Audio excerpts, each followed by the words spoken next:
In this video, we're going to be taking a look at converting our desk into a lemonade stand.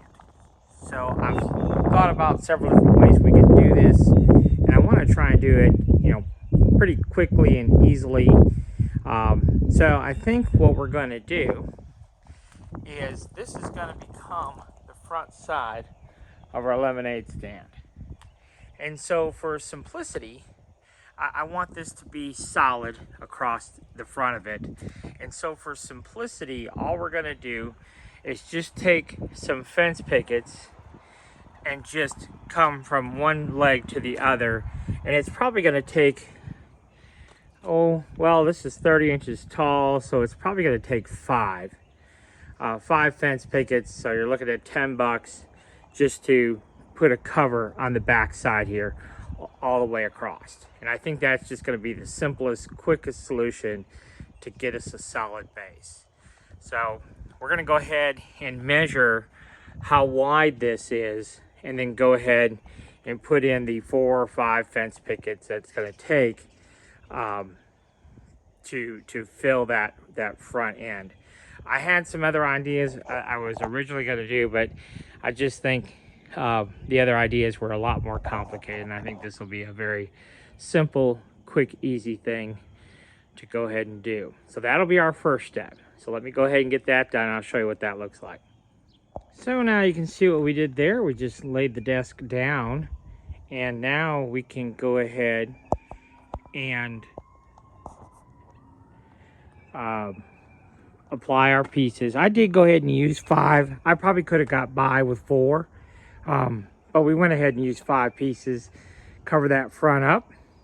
And I might make a cute sign, or you could even chalkboard paint the whole front of the lemonade stand, put some graphics on it. I don't know what I'm going to do on the front just yet, but I'll probably do some type of graphic. So now what we have to do is work on the top. And there is another concern I have that I think will be fairly easily resolved. Because we're putting a top on it, this is not very deep as it is, and that concerns me a little bit, that it's going to be easy to tip over. So if it gets a good stiff breeze, might tip it over, and with the top on it, it's just going to make it that much more likely to tip over. So I think what I'm going to do is I'm going to put some horizontal feet on here, a little bit wider feet going this way, to add some stability to it. And then also that will allow me, I think, some way to anchor it into the ground with those feet. I haven't quite exactly figured out how I'm going to do that, but I do think I want to make it permanent. Semi-permanent anyhow, and stake it into the ground somehow. And I'm thinking that those feet, we're going to use 2x3s for our feet, so they'll be a little bit beefier material. And then what I'm thinking about doing, and like I said, I'm not really sure, but what my thought is to take some rebar, drill a hole in the 2x3 feet, and take some rebar and run rebar through the foot and a couple feet into the ground. So that's my thought of how to anchor it semi-permanently, but I don't know just yet. But what we have to do right now is focus on the top, what we're going to do for our top. So that's what we're going to take a look at next. So to make our brackets for our rooftop, we are going to be using 2x4s, and we've cut one of them to 35 and one of them to 29.5, and then we have an 8-inch piece. And what we're going to do is we're going to rip 1.5-inch wide pieces out of all of these. So we'll be left with 2 pieces that are 35 inches long, 1.5 inch square, 2 pieces that are 29.5 inches long, 1.5 inch square, and then 2 pieces that are 8 inches wide, 1.5 inch square. Okay, so we're going to go ahead and get those ripped on the table saw and then we'll talk about our next step. All right, we have a lot to talk about. So I've gone ahead and cut my two pieces that are 35 inches, and notice I've added a 30-degree angle. My other piece that's 29.5, I've also added that 30-degree angle. So here are the other two pieces for that, okay? So we need two assemblies like I've kind of laid out here. So the distance from the tip of the short 29.5 to here, the final dimension there will be 2 inches, okay? And then down here, might be easier to show you on this piece. This is a piece that we had talked about previously. So this is the foot, as you can see. It is 15 inches. And I've marked out here where we have to drill a 3/8 inch hole for a 5/16 carriage bolt. Okay, and that's what's going to hold our roof supports to the top of our existing desk. Okay, so we need to drill those two holes out. So I've marked it center. This is 2.5 inches wide, and so I just came in 1.25 inches, and then from the edge I came in 1.5 inches for the hole. And then where the 2x4 starts here, it starts at a 2-inch mark. So that's why I have that 2-inch mark. Okay, now these are the feet that I was talking about. You can see what we did here. This is 18 inches long, and then I've measured 2 inches in from the end on both sides and centered it. And I'm going to drill a 3/8 inch hole here because I think I'm going to use 3/8 inch rebar and just go right through here, a couple feet into the ground to give it a little bit more support, so it doesn't blow over or anything like that. Okay, so I'm going to go ahead and assemble this. I'm going to be using 3.5 inch screws. I am going to pre-drill, so I'm just going to use one 3.5 inch screw on each of these uprights, and then one 3.5, one 3.5 to hold all that together. I'm going to make 2 of those assemblies. And what I've done here is I have a little furring strip that's 1/2 inch thick, and that will give us the same reveal on both sides there. Not that that's super important, but it is what it is, okay? So I got to drill some holes, and then I'm going to put these 2 assemblies together, and then I'll show you what it looks like on our desk before we move on to the roof panel. So there we are.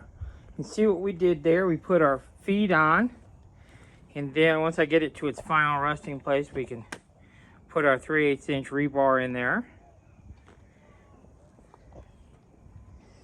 And then we have our roof supports. And of course, those are just held on by wing nuts, so we can take those off real easily. And that's why we drilled 3/8 holes for our 5/16 bolts, so the bolts will come out real easy. If we were to have drilled 5/16 holes, then the bolts would be kind of complicated to come out. So we just do it one oversized bit, and that will give us just a touch of clearance for what we need if we want to take the top off for storage. So now all we have to do is build the top roof panel. Now, you wouldn't necessarily have to use pickets for this. The thing about the roof panel is it's heavy. It'll be heavy.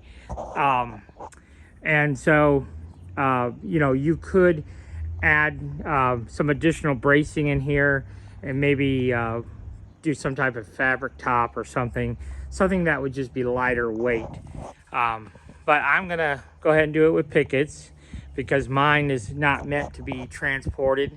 It's going to be kind of a stationary unit, but you can see it's really starting to look like a really sharp looking little stand here. You can see it there. So it's just kind of fun little stand.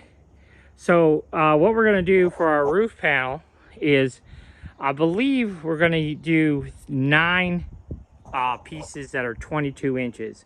The reason that we're going to use 9, we don't really need 9. Our roof is going to be slightly larger than the base. The base is, I think, 42, and the roof will become 49. And the reason we're going to use 9 pieces is because you can get 3 22-inch pieces out of 1 picket. So, so we need 8 for sure to be the same width as our base. But I said, well, might as well just do 9 because you get 3 out of 1 picket, 3 pickets for the roof. So that's where we got 9 panels. So that's what we're going to do. We're going to cut 3 pickets down, make 9 22-inch pieces, and then we're going to put those 22-inch pieces together with some probably 2.5-inch wide strips, and then we'll have our roof in all together. So let me go ahead and get that put together, cut up, put together, and we'll show you kind of what the final product looks like. All right, so here is our roof panel. Now, I do have some concerns that the roof panel may sag over time because it's so long, but I really don't know until we try. So what I've opted to do here is take a 5-inch wide piece here, and I ripped a 30-degree miter all along this because that is the angle of our roof that we decided on. So I went ahead and did that, and you'll see how it all connects to the supports here momentarily.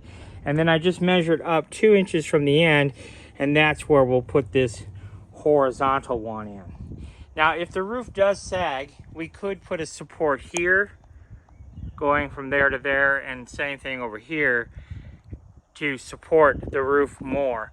But then it wouldn't be where I could break it down.